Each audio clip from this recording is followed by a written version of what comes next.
Hello and good day everyone and good day mga kanegra. At syempre welcome naman sa ating video for today. At syempre ang video nga natin ay syempre this time nakapag-pattern na tayo sa ating gagawing Riverside Tambayan na kung saan nalinisan natin, nalilinis na lahat. At syempre this time ay naglagay tayo ng mga pattern na rin. At syempre iyan nga, nagkaroon tayo ng mga bakod dyan kung saan susunod yan ay gagawin natin, ipo-full time na natin yung mga pagbabakod dyan. Ito kasi ang ating gagawing tambayan dito para sa ating kainan.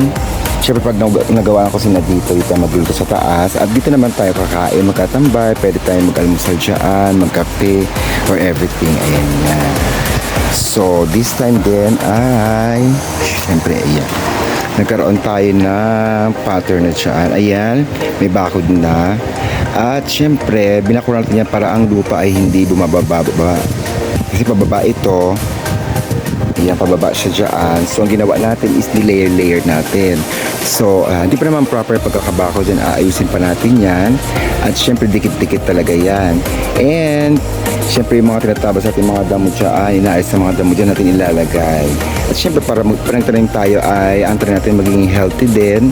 Syempre mga pataba din yan. So ayan nga, may first layer tayo sa taas, second, at syempre ito ang ating third layer sa baba. Ayan, dire-diretso yan dyan.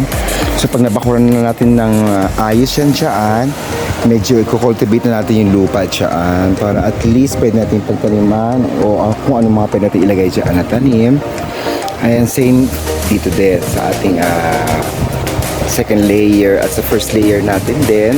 Siyempre kung ano mga pwede natin ilagay yan. Basta ngayon ayusin natin at nakakatuwa dahil nakakapag-pattern na tayo sa ating Riverside Tambayan. At syempre nakapagawa na rin tayo ng pattern para sa ating way dyan. And next time na gagawin naman natin is ayusin natin ang baba. At syempre yung mga kukuha tayo ng mga ipil-ipil siya ng mga hindi naman nagagamit na at gagawin natin siya panggatong at the same time din gagawin natin siyang mga pambakod. So ayan, para at least kapag nalisan natin dyan, mas makikita natin ang view ng ilog, so mas may enjoy na natin ang moment dito. So ayan nga. At dito nagtanim din ako meron ako nilagay ng mga rosal. Ayan, nagtanim tayo ng mga rosal dyan. So para at least pag lumaki yan dyan, so maganda yan, magiging design ng ating dito yan, kainan. So syempre habang ginagawa pa natin, tinaniman natin para sumasabay siya sa paglaki din. So ayan din, ito pa gagawin din natin yan. At syempre nakapagtanim nga tayo dito, may mangga tayong inilagay dito. So ayan, yung mangga na yan ay tumubo doon sa nagagawin ng kusina. So ang ginawa ko is pinabungkal ko siya ng maayos para hindi maputol ang mga ugat at nilipat ko siya. So pag lumaki yan, magiging lilom din natin yan. So ayan. So ayan, naalisin din natin yan. At syempre lilinisin natin yan para mas maging maaliwala siya. At syempre hanggang doon sa may pababa yan. At papalagyan din natin siya ng mga bakod na mga ganito. Yantok ba tawag dito? Hindi ko alam. Yung mga ganyan. Yantok yata. Yan. Basta buho, part siya ng buho, kawayan. So ayan. So abangan yung mga kanegra, syempre nagiging happy tayo at nakakapagsimula na tayo at nakapag-pattern na tayo ngayon.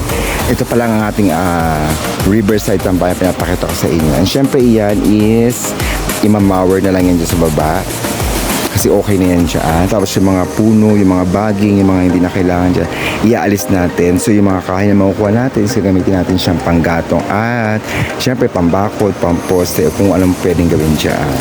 At para at least pag medyo naging okay na dyan at naging open na, pababa tayo din sa baba, ayusin naman natin para at least kapag gusto natin mag-swimming, may pwesto tayo maayos at syempre mas relax tayo. So ayan mga kanegra, thank you sa pagsama sa akin at syempre marami pa tayong pagkasamahan and more videos to come. And syempre support me and please like, comment, share and subscribe sa aking channel mga kanegra. Thank you so much.